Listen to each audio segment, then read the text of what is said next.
Hello children, good morning. This is Ma'am Angela. So I am going to start with Hindi language.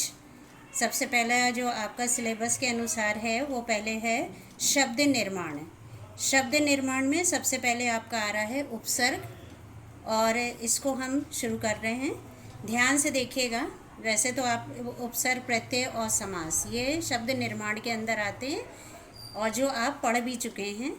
तो उपसर्ग start कर रहे हैं। पहले देखिए, उपसर्ग वे लघुतम शब्दांश हैं जो शब्द के प्रारंभ में लग कर, प्रारंभ समझते हैं ना, शुरू में लग कर उसका अर्थ बदल कर नए शब्द का निर्माण करते हैं।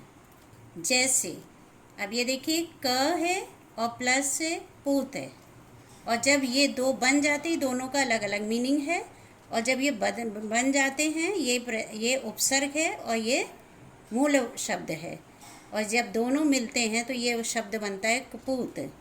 उसी तरह से ये सु जो है और भी शब्दों में लग सकता है, इसलिए ये उपसर्ग है, और ये प्लस पुत्र और ये शब्द बनता है सुपुत्र।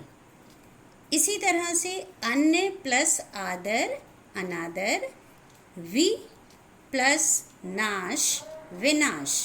ठीक है। इसके बाद आ रहा है उपर्युक्त सभी उदाहरणों में क सु अन्न वि शब्दांश शब्द से पूर्व जुड़कर नए शब्द का निर्माण कर देते हैं। अब देखिए, हिंदी में उपसर्ग तीन प्रकार के हैं। पहला तत्सम, दूसरा तद्भव, तीसरा आगत। अब देखिए, तत्सम उपसर्ग क्या होते हैं। ये उपसर्ग संस्कृत से आए हैं। आपको पता है, ये हम बताया है हमने आपको 8th में भी, कि तत्सम शब्द जो होते हैं वो संस्कृत के होते हैं। तो ये उपसर्ग संस्कृत से आए हैं तथा तत्सम शब्दों में ही लगते हैं। तो यानी कि इसका जो आगे का पार्ट होता है वो भी तत्सम शब्द ही होता है, ज़्यादातर तत्सम होता है। तो अति, अधि, अनु, अप ये उपसर्ग हैं। ये किसी भी शब्द के आगे लग जाते हैं और उसका अर्थ भी बदल देते हैं। अब यहाँ पे इनका अर्थ दिया। अति का मतलब अधिक, अधि का मतलब ऊपर, अनु का मतलब है पीछे, जैसे अनुसरण करना, अनु का मतलब पीछे पीछे चलने वाला है, और अप बुरा, अलग, दूर और परे। तो इसके बाद देखिए, आप ध्यान से ये देखिएगा, ये सारे इसके उदाहरण दिए हुए हैं। चलिए आगे बढ़ते हैं। ये है संस्कृत के वे शब्दांश जो समास के पहले भाग में आते थे, इतने अधिक प्रचलित हो गए कि उनका प्रयोग हिंदी में उपसर्गों की भांति होने लगा। ऐसे उपसर्ग निम्नलिखित हैं। अब ऐसे उपसर्ग निम्नलिखित में देखिए, ये हैं उपसर्ग हैं, ये अ, अधा, क, कु, चिर, और भी होते हैं। आपकी किताब में इतने उदाहरण हैं। ये आप ये इतना देखेंगे तो आपको आगे शब्द बहुत सारे दिए हुए हैं। अ का मतलब नहीं और निषेध, निषेध का मतलब होता है मना।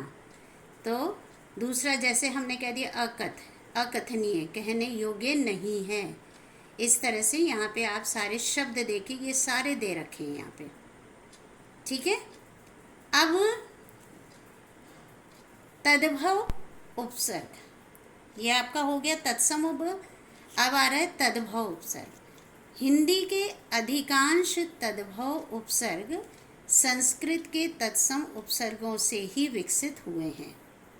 ठीक।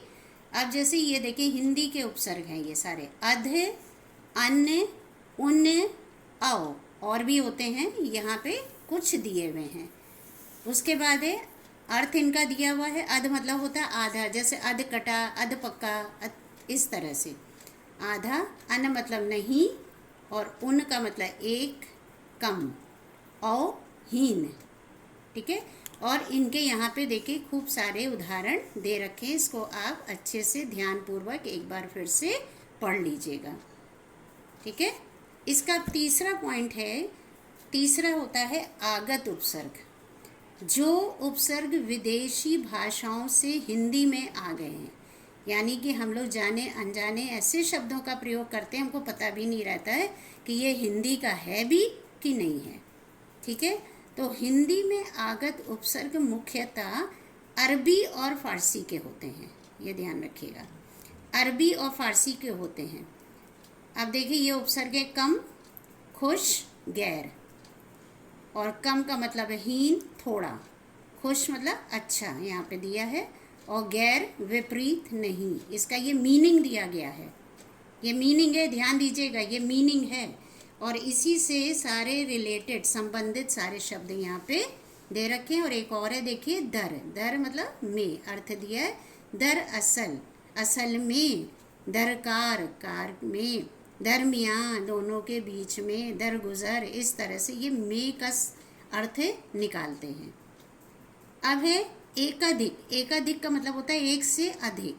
अब एकाधिक उपसर्गों का प्रयोग, कुछ शब्दों में एक से अधिक उपसर्गों का प्रयोग किया जाता है। जैसे अब एक से अधिक का मतलब है किसी में दो भी लग जाते हैं उपसर्ग। अत्याचार, अगर हम इसको निकालें तो ये अति प्लस आ प्लस चार, तो ये देखिए ये दो आपके जो हैं उपसर्ग आ गए। इसी तरह से अनासक्ति, अन्न प्लस आ फिर शक्ति।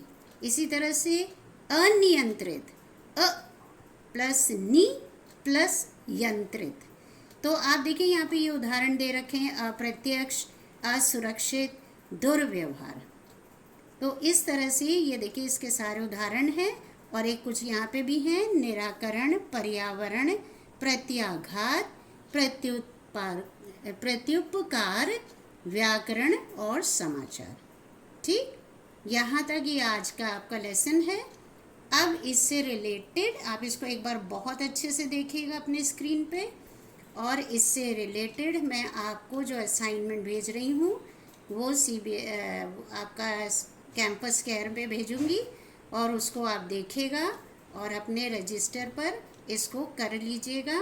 और जो असाइनमेंट आपको मिलता जाए पूरा वीक, उसको आप करते जाइएगा। ठीक है, थैंक यू।